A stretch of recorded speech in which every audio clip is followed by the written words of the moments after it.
થી વધુ માર્ક લાવનાર વિદ્યાર્થીનું અહીંયા સંસ્થા વતી જે પ્રોત્સાહન ઇનામ સંસ્થા નક્કી કરશે એ અમે સન્માન કરીશું। અને સાથે સાથે હવે વધુ સમય ન લેતા આપ સૌ ખૂબ પ્રગતિ કરો એવી સંસ્થા અને શાળા પરિવાર વતી શુભાશીષ છે। જીવનની અંદર ખૂબ આગળ વધજો અને ઉન્નતિના શિખરો સર કરી જ્યારે પણ આ સંસ્થાની જરૂર પડે તો આ સંસ્થાના દરવાજા શિક્ષણ અને માર્ગદર્શન માટે સદાય તમારા માટે ખુલ્લા છે અને તમે ગમે ત્યારે અમને પૂછી શકો છો।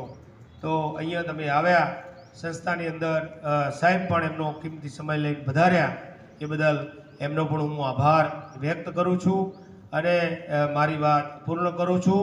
અસ્તુ, જય હિન્દ, જય ભારત। મળ્યા છીએ ત્યારે આપણે